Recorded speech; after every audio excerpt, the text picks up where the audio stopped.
Hi, Kim. Morning, Jill. Is this a test? No, this is the real thing. Oh, we're live.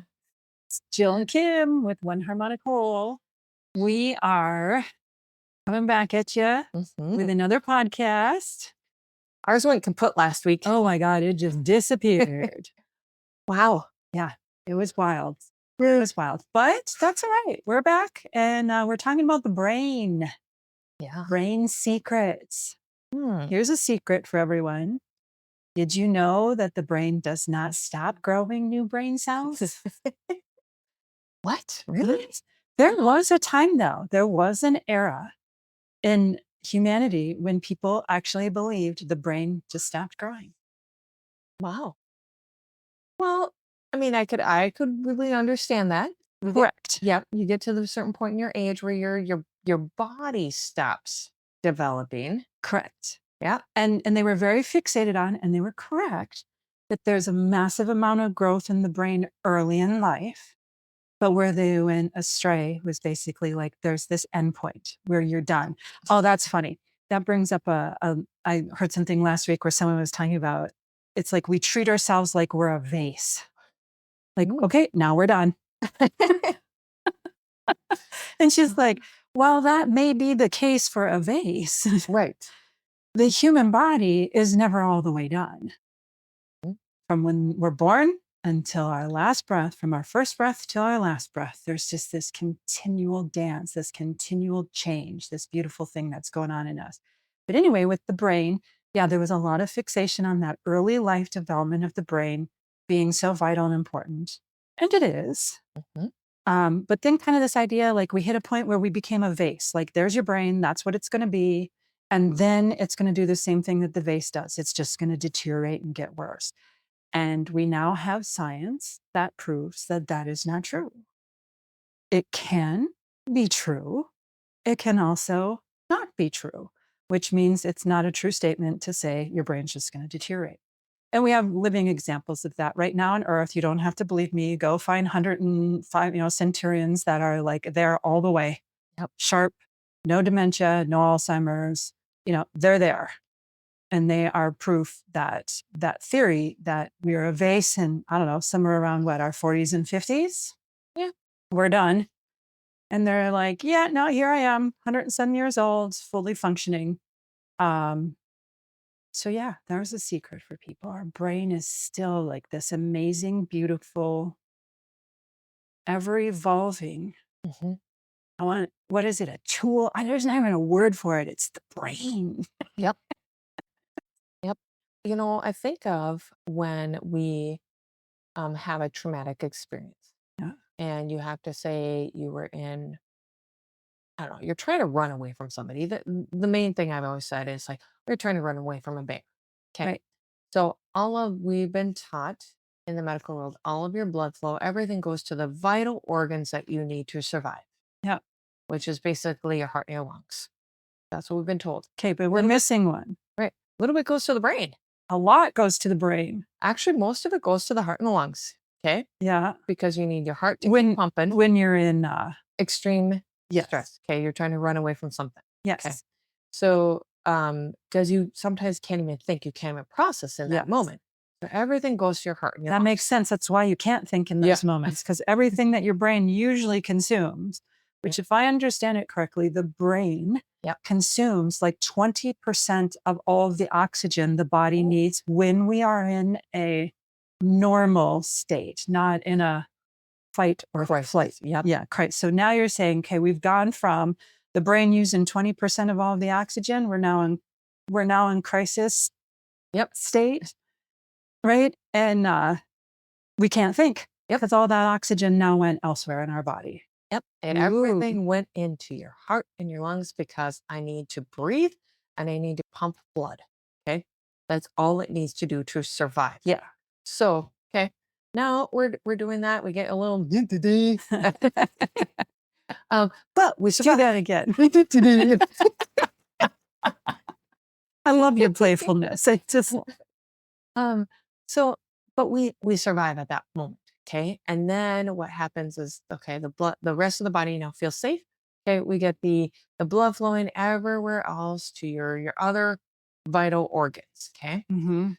But what humanity has done over time, so those people that are living these really long lives, they're in their hundreds.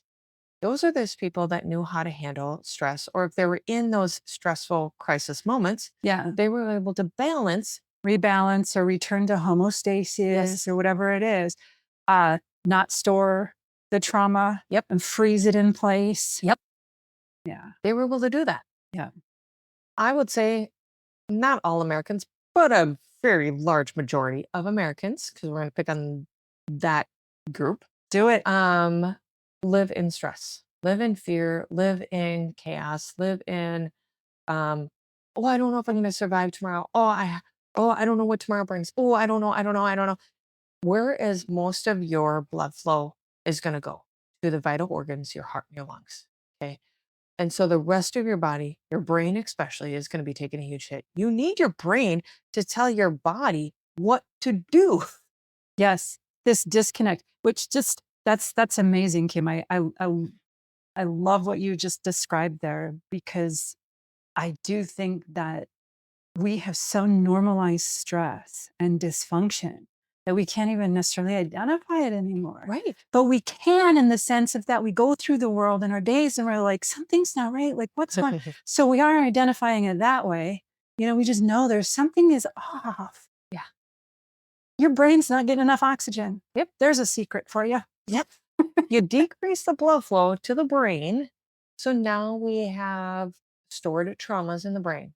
So your hippocampus, your limbic system is taking a big hit. Now you can't think, now you start to like overthink things. You're in your mind all the time, or these thoughts go racing in your head. Now you start getting like, brain fog. I don't know where brain fog's coming from. Oh, it must be menopause. Now I have this thing with the word menopause that really bugs me. And I'll tell you what it is, because there's perimenopause. Yeah. There's menopause and there's postmenopause. This is a side round. Menopause is literally the 1 year date. It's 1 day. Yeah. It's 1 day. Everything else is before it or after it. And we treat it like it's this condition we live with forever. Isn't that funny? When I learned that, I was like, oh my God, that's so funny. The 1 day is menopause. After that, you're postmenopause. Mm-hmm. You're either pre or post the 1 day, but we take that 1 day. Yeah. Now let's make that right. I know we could go off on that one, but it's actually, it aligns with what we're saying here about the brain. When we take things out of context like that, it starts to just spin up and go wild. It's out of balance. We can't figure it out. We know something's wrong, but we don't know what it is. It just, okay, you know what? Once we know what something is, once we can define it a bit, we can understand it a little bit, we can also make good choices, decisions, how to go, say, a different way. All right. Wow. Brain. Yeah. Brain is, you made a comment, Joe, earlier on when people ask on vital organs. Yes. Think about your vital organs, everyone, right now. The vital organs in your body. Okay. Almost everyone, when you ask them to think about the vital organs, think about the mass of their body from their heart, lungs down. Yep. There's my organs. Guess what? The brain is an organ, and it's called, and yes, I'm going to use this word, it is the master organ of the body. It really is. It isn't it? It holds the master glands up there, which your The little director. It's directing things. Call it the director then, whatever word you want to use. But the brain is up there telling all the other ones. Yep. Yeah. Exactly. And here we are giving all this credit to, heart. Oh, heart, you need so much loving. Oh, I'm going to love you, heart. Oh, Okay. So what happens? What's a sickness that comes to mind when you think of the heart? What happens to someone when their heart's not healthy? Oh, congestive heart failure, heart attack. Heart attack. Okay. Oh. But what do we call brain stuff? Mm-hmm. Oh, someone had a stroke. A stroke is a brain attack. Yeah. Yep. We have somehow built this into like our day-to-day conversations too. Like somehow the brain is just, I don't know, like really mysterious. And it is really mysterious because we understand very little of it in terms of how much there is in the brain. But what we do understand is phenomenal. I mean, I don't even know the names, Kim, you do, but they get, in the anatomy of a brain, they can get all the way down to individual cells and Yes. groups of cells, like the level of detail and information we know about. And Kim's over there just like, I'm in the brain playing with my neurons right now. Yep.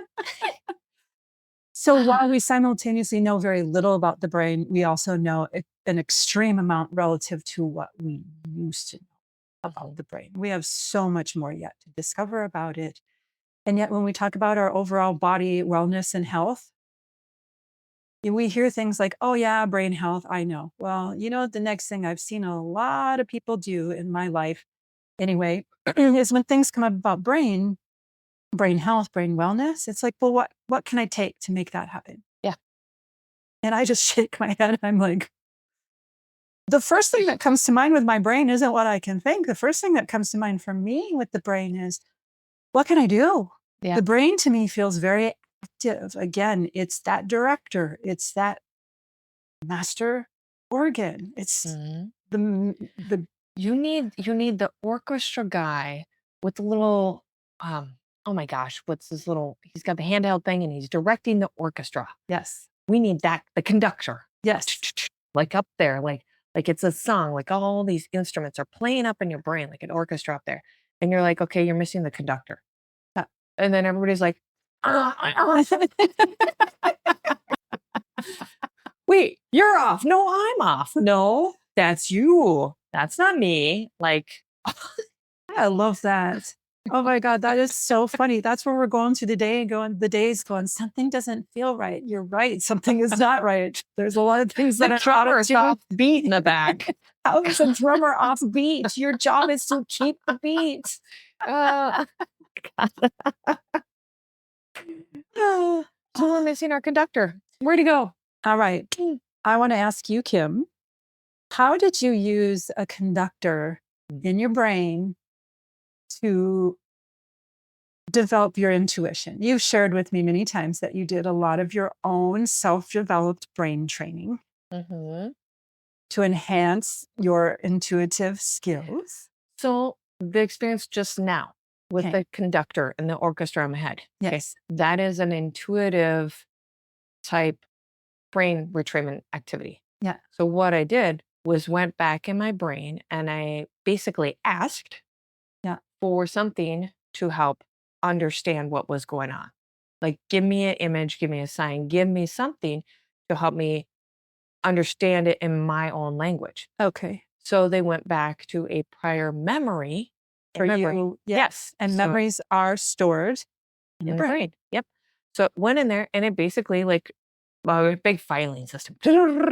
And it found a memory that I could relate to right now to use.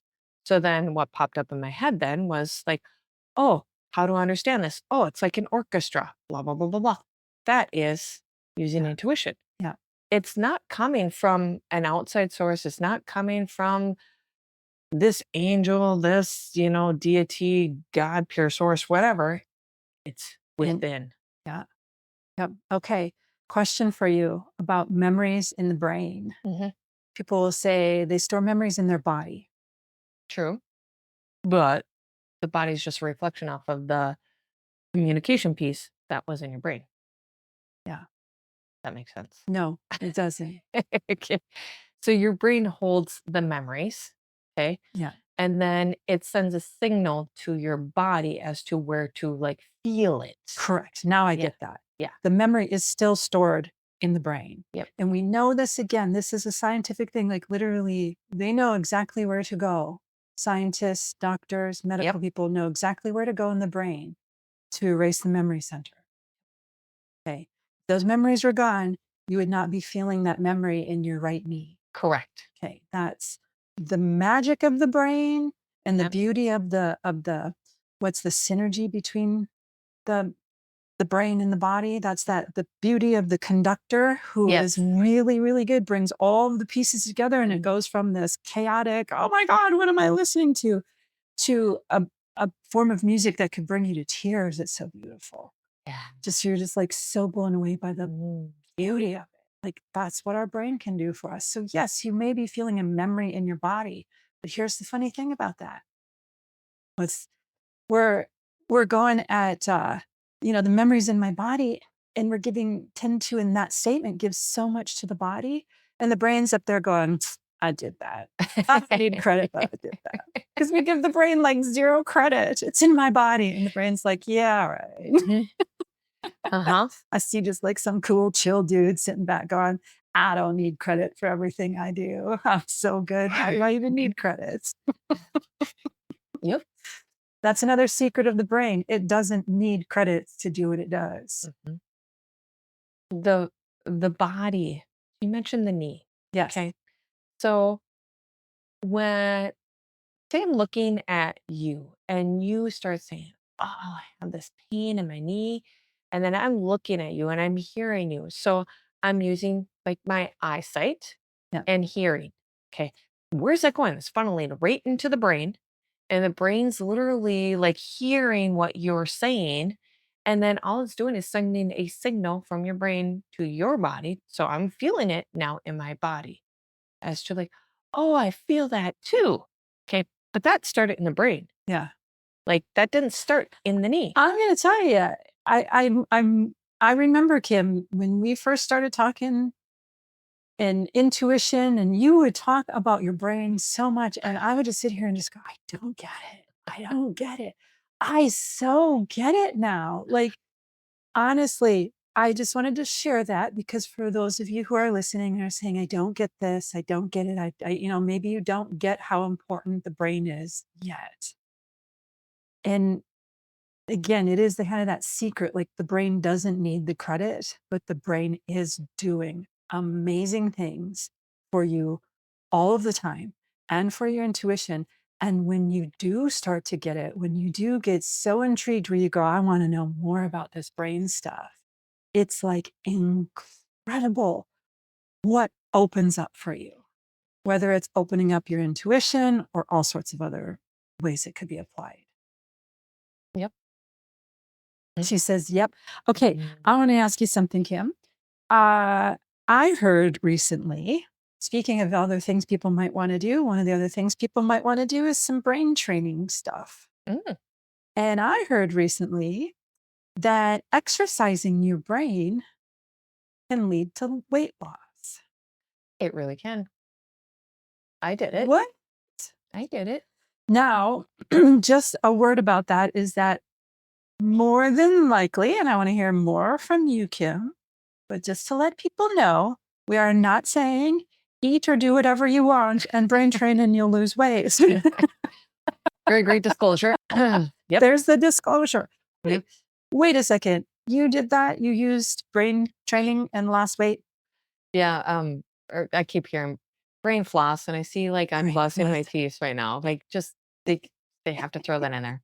When I say this is actually like my energy, my fun side. You want to call it spirit guides, whatever. It's like the part of my brain that I get to like play with. To me, it's like characters. Yeah. You have characters in your brain that pop up. Your one character is my absolute favorite, and it's a male character. Yeah. Male energy. He does not show up very often. No. But when he shows up, he's the entertainer. He is like on Broadway in New York and like the star of stars in New York, like the best entertainer of them all. That's one of Kim's guides. Yeah. But Kim being a Virgo, shove him right on down. He doesn't care. He'll make his way out anyway. He does every once. All right. So weight loss and brain training. Oh boy. So this, I would say years ago, I was overweight, and I knew that I could eat healthy. I knew what to do. Okay. But I couldn't get it to like line up. Gotcha. Okay? You knew, okay, don't eat this whole big plate of food. You took way too much food, but right. You don't eat as much sugars or less carbohydrates and work out or all these stories we've heard about weight loss. Yep. And so I knew that stuff.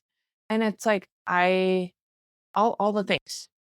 And I could have literally tried, well, no, I did. I actually tried like starting to work out. I tried to eat a little bit less. Like I was starting to do this stuff.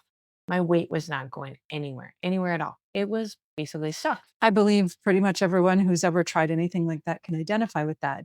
You maybe even have that shift at first. Yeah. And then it It's just just, kind of plateaus and yep. not much changes. I just had this recently too. And it wasn't a weight loss, nothing. I just decided, you know what? I'm not active enough. I'm going to be active a minimum of 3 days a week, which is like bare minimum. Yeah. With no expectation, I just wanted to do that. And I did have some loss, like weight adjustment minor initially, and then it just plateaued. And I was starting to get all pissy about it. Well, I'm not going to do this. I'm not going to do that. And then I started brain training, and I'm going to stop that and come back to you. Yes.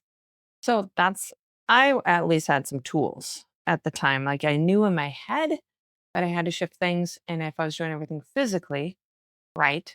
Okay, what was I missing? I'm missing the mental piece.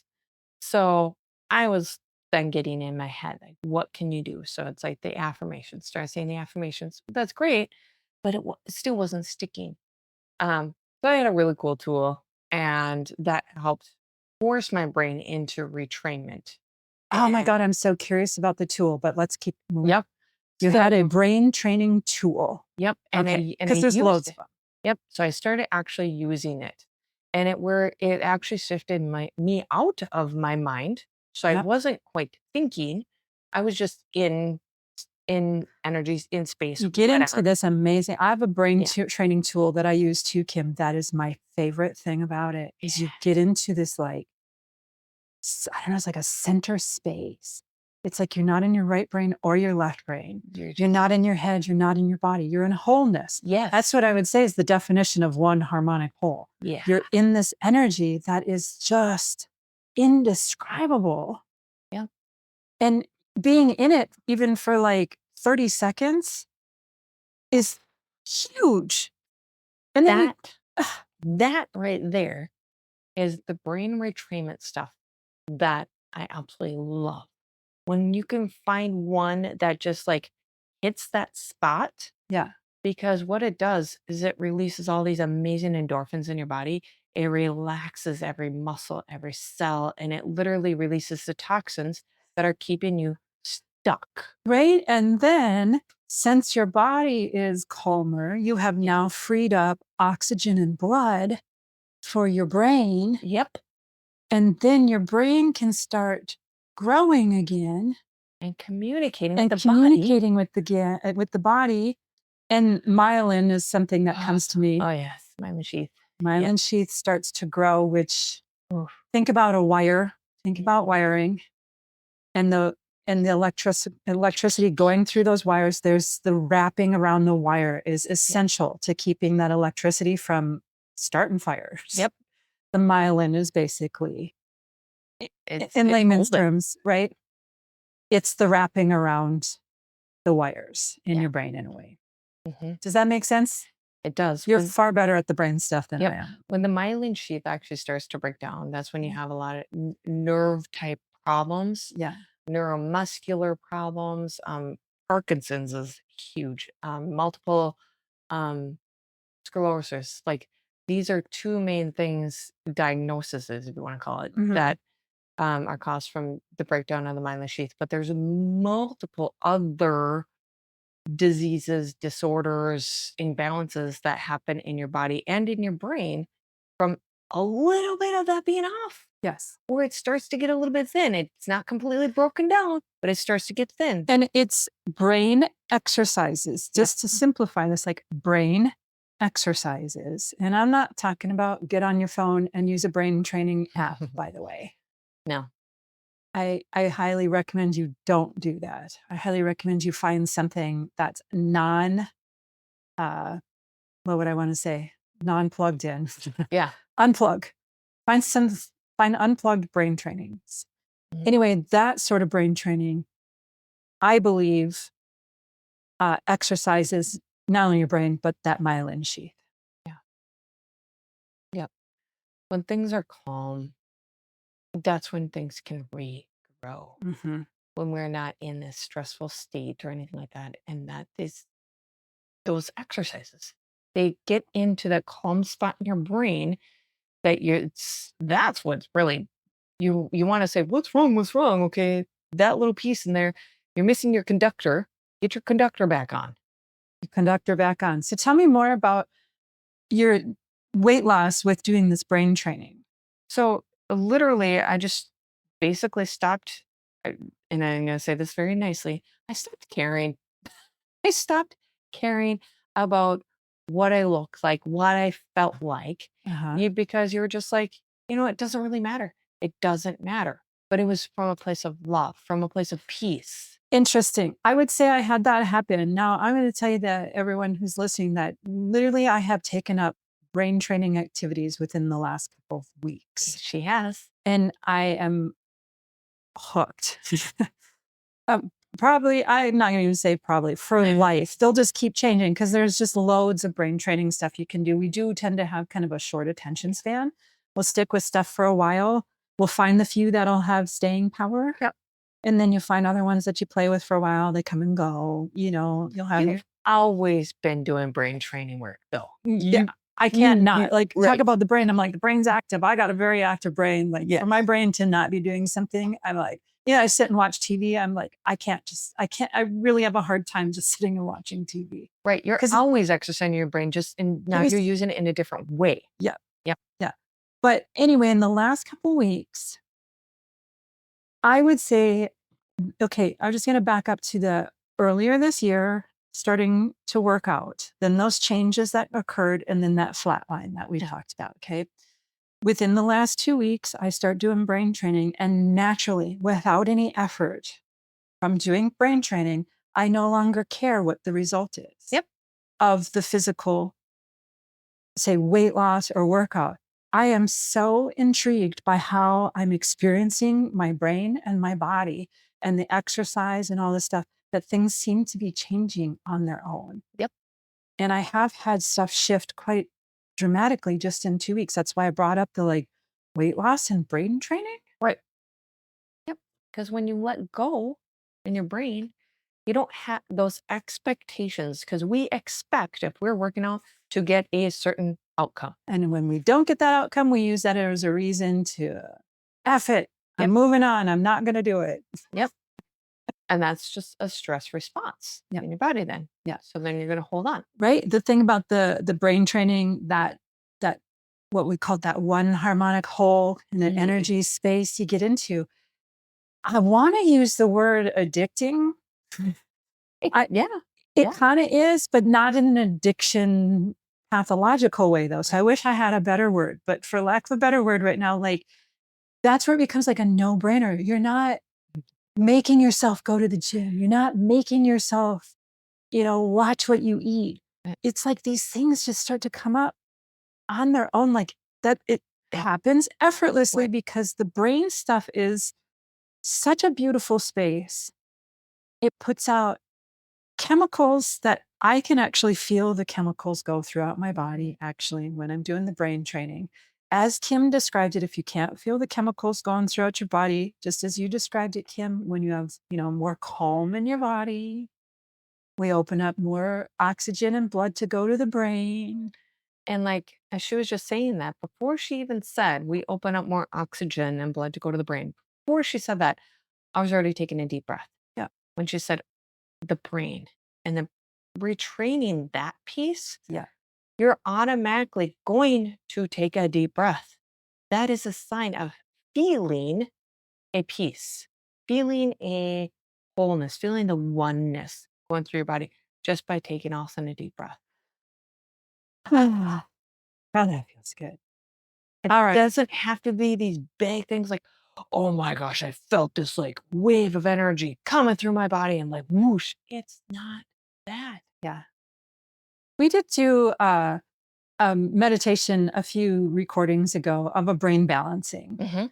And so anyone, if you're looking for something, you could go and do that. That's pretty cool. But in that, Kim, I want to talk about a little bit more about what that does. That brain balancing, we were going back and forth between the two sides of the brain. And there's this thing that connects the two sides of the brain. So they're actually not separate. Okay. Right. Yep. We do have a left and a right side of the brain. We have, a right and a left ear. Yep. But the brain has, is it the corpus callosum? That's what goes between the two Yep. of them. Is that right? Yep. Did I get it right? Mm-hmm. Yeah. It's fun because it's kind of liquidy in there. Tell us a little bit about that. Because here's the thing. I will say this, when I'm not a brain expert by any means and very new to this stuff, and I'm super intrigued, but I've always heard, there's the right brain and the left brain. And again, because that's been like so pervasively talked about, I think we don't realize that the brain is whole. It's connected. Mm-hmm. And in the middle of all these connections is where you actually do store your memories. So the memories do reflect the right and the left brain. Yeah. They really do. Yeah. But like in the centerpiece, it's where you're up going up my spine. And so we have the spinal fluid that's coming up into your brain and in there, and it's like that's going up there. It's like a surge going up there in that communication piece. We have all these little nerve endings that go in from the brain that go down your spinal cord and into the rest of your body. We also have that spinal canal. When people do the spinal tap, you're in the doctor's office and they, oh, we have to do that, or an epidural if you're having baby, that's where I go in there, and they basically infuse something, this like a medication. If it's the epidural, it literally goes into the brain, tells the brain, don't feel the pain, don't feel the pain. Yeah. Okay. Yeah. It's quite interesting how that works. But in there, we can hold a lot of toxins in that's spinal fluid. But going up into the brain, and all that fluid like literally goes into that center spot, and it's just like, I feel like I can float in there, like I a feel little so floaty. floaty. Actually, it was almost had like an in utero like moment there. Yes. Like you're floating around. Yes. That is a bit of the addictive feeling you get when you do brain training, because you Yes. do get into that center space. Yep. And in there, like now, if I want to, I'm going to play because I love to play.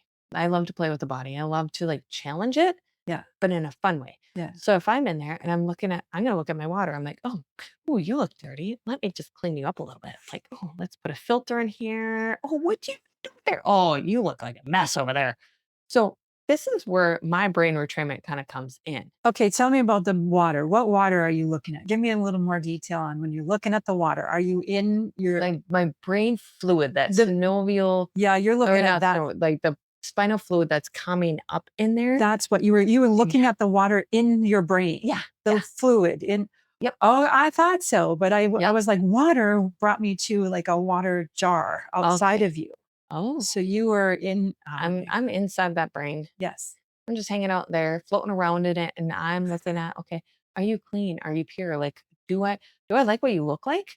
Does it feel okay? Feel is not the right word. I'm just gonna say look. We'll stick with look. Yep.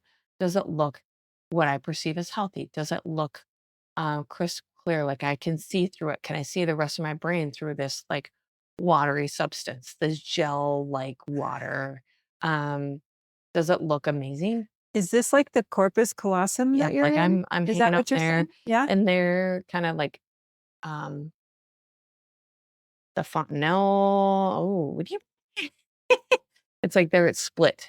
I got split to like one side or the other, and then I get pulled down. It's kind of cool. It almost looks like an alien ship in here. So Like this I'm in is Star Trek right now. This is like Kim's self-taught brain training that you do still to this day. Like you started on your own years ago to develop your intuition, and you never stopped. Right. It was there. I needed tools first to be able to get to this level that I can like now play in. Because it was very frustrating to not have control of your brain, have control of the thoughts. Right. That's what these brain retrainments. Yeah, I think it's probably a lot of people who can say, that's how I feel right now, very frustrated. Yeah. Now, let me just go out on a limb here and say, Kim, you probably figured it out yourself. I did need help though. You did. Yes, I did. It was there, but I needed some of the tools and the resources. Yeah. I can't say I did it on my own. Yeah. Uh, Yeah. Gotcha. Because that's what happened for me too, is that I became aware that I needed some brain training stuff. And then I asked for that to show up, and yes, Yep. resources showed up. And so it's not like I'm not doing things that I just sat there and was like, oh, I'll do this. Right. You go out and you look around, you find some stuff and find lots of stuff actually. And then something resonates Yep. that like captivates your attention. And Mirror writing, I'll share that is one of yeah. mine that I am in love with. Kim's, Yep. in air writing right now.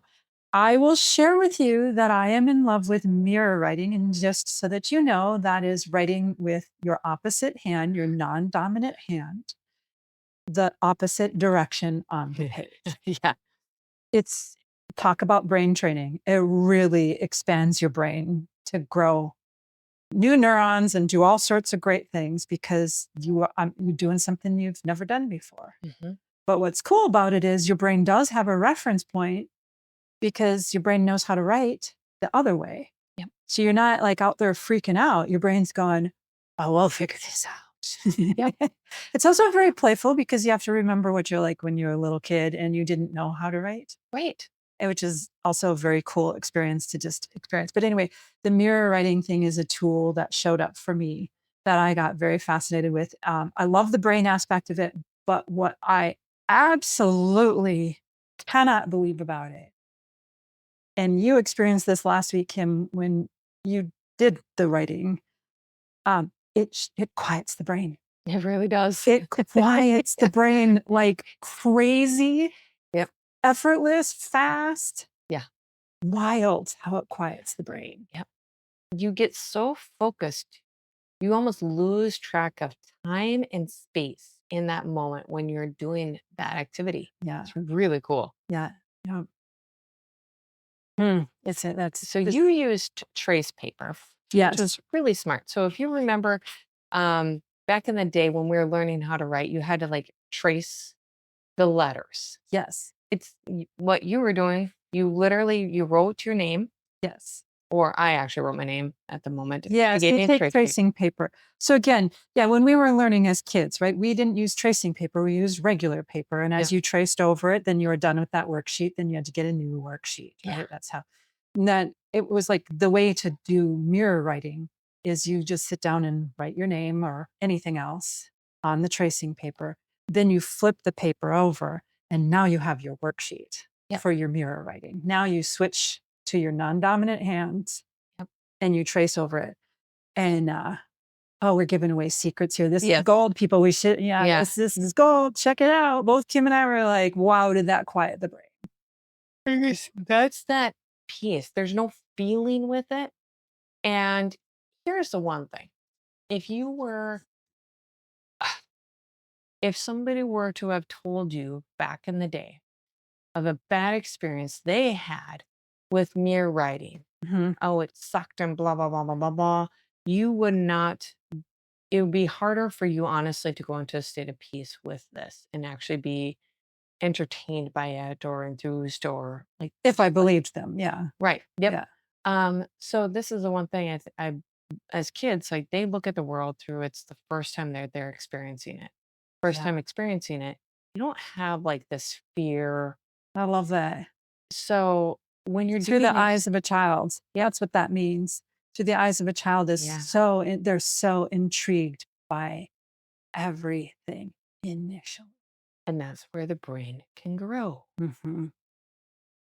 And you take a little kid. Now, I just want to, when you think about through the eyes of a child, I'm going to just challenge everyone who's listening, go to probably maybe like a 3-year-old. Okay. Because kids are so advanced now that they're starting to come out of like that openness to learning because they're being trained so early. But it's hard to find a 3-year-old who isn't like just completely enamored by the whole world, just developmentally where they are. Everything's unfolding. They're starting to walk a little bit farther away from mom and explore the world. So there's this like everything is entertaining. You can bring that to writing, to mirror writing. Like you said, like set the other stuff aside. So a 3-year-old who say is learning how to write whichever forward direction, regular direction. Yep. How often have you seen them? They'll write the letter backwards. Yeah. Their brain has not figured out yet which direction the letter needs to go. And you know what the 3-year-old does? Doesn't care. Right. They don't sit there and go, oh my God, how stupid are you to have gone? They're just like, the parent or the teacher or whatever will say, oh, does the corrective like this. Yeah. Oh, okay. So then they just move on. And then they're writing. And then all of a sudden the letter comes in and it's backwards again. Yeah. That's like a beautiful process. It's wonderful. It is. Now the tracing paper makes that not happen when you're tracing. Right. But I was mirror writing freehand last night, which is also cool about the tracing paper because you can test it, flip the paper over and see it. Otherwise, you have to mirror write and you have to go and actually hold it in a mirror.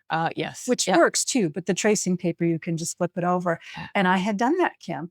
I did so many letters and then all of a sudden I flipped them. Yeah. And my brain went the opposite because my brain still hasn't quite formed the habit. It's going to take a while for me anyway. Yep. It's like learning a new language. Mm-hmm. Yep. Which to me is what's fun about it because one, it goes so quiet. The world goes, it's like a meditative experience. I also, when I'm done, and a lot of times I'm only doing a few minutes. It's not like sit and do this. I have to okay, you know what? It's time to next thing. I've done a few minutes and just had massive shifts in my state of being because I got back into that center space that we talked about in my brain. Yeah. I got back into more balance. My body's more relaxed. So I'm getting more blood and more oxygen to my brain. Like it's wild. Okay. I just have an idea or a thought. It's more of a thought. All right. Anyways, let's go. I have seen a whole bunch of, say, scientists, professors, people who are in an elite, prestigious role who knew their profession very well. They were the elites of their profession. Okay. So I'm going to go back to when I worked in nursing homes and stuff. And some of the people who had Alzheimer's dementia were the people who were super smart. And you're like, how did they get Alzheimer's dementia? These people are crazy, crazy smart. Like they were at the top of their class and like all this stuff. Okay. Yeah. And as we're talking, it hit me that I have this, not a judgment, but this thought of, I don't want to stay in one particular, what do you want to call it? Area, subject matter. Yes. Yep. I like to know a lot of things. Okay. So if I were to stick to one, say, focus on healing touch only, and that's all I would do, and I would master the shit out of healing Which touch. is okay to do that. Yes. Okay. But then it begs the question.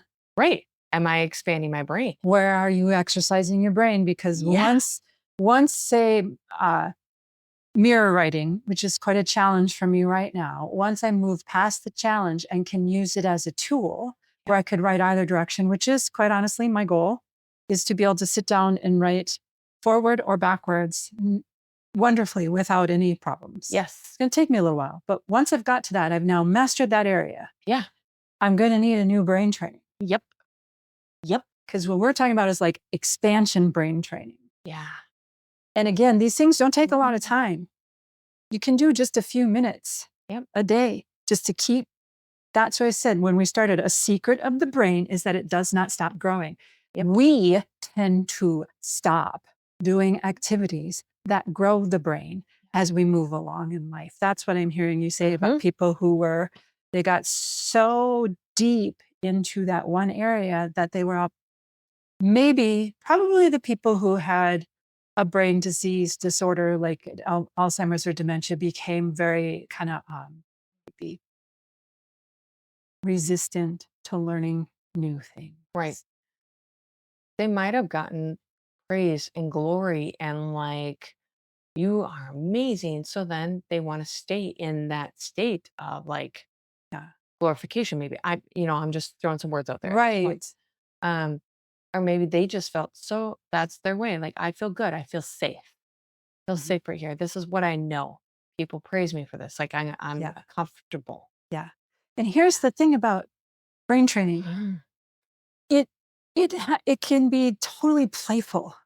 Yeah. It doesn't have to be a scary area that you're getting into to resist or not, Right. like the writing backwards is totally like when I came in last week with that's the podcast that disappeared. We talked about this last week too with the tracing paper. Kim sat down. You were like a kid in a candy shop. Yeah. And all of a sudden you were writing and you were the one that looked at me and you were doing the backwards, the mirror writing. And all of a sudden you looked up at me and you're like, holy crap, is my mind quiet? And that was all in like 2 minutes. Yeah. Very playful, very fun, challenging the brain to grow. Yep. That's it. Now, one last thing, and we won't go too far into this. I actually want to just say what it is. Kim, I believe that you said that hand mudras can be used as a form of brain training. Is that true? They can. Is that something that Really? you want to say a teeny tiny bit more about? Because we kind of time-wise don't have it. Right. Just wait and see. Just wait and see. Yeah, Ooh, exactly. Yeah, wait and see. Wait and see. We're gonna just clap that right in your head right like that. Yeah. No. Okay. Let you play around with that. All right. That's fun. That's exciting. Okay. Well, I think that's about it for today's brain secrets. Yep. Oh, this is fun. I keep going back to the orchestra in my head. I like The that. conductor. Yep. Yep. I'm the conductor now. Yep. I like that visual too. It's wonderful. Yep. Got my flutes over there. I got my cellos over there. I got my drums. Ooh. Yeah. Oh, trumpets are over there. Yeah. So Is your drum keeping time? They are. They're doing a really good job. I see like a huge, like, was it like a bass drum or something like that? I don't know. It's huge. And then, yeah, there's one that's sunken in. I don't know all the terminologies very well here. Yeah. Yep. Oh, like really cool. It's fun. It's like I got my whole team as all right there working in a beautiful symphony. I'm creating my Beethoven number 5. There we go. All right. Well, thank you everyone for listening. Thank you, Kim. Thank you, Joe. Thank you, everyone. All right. Until next time.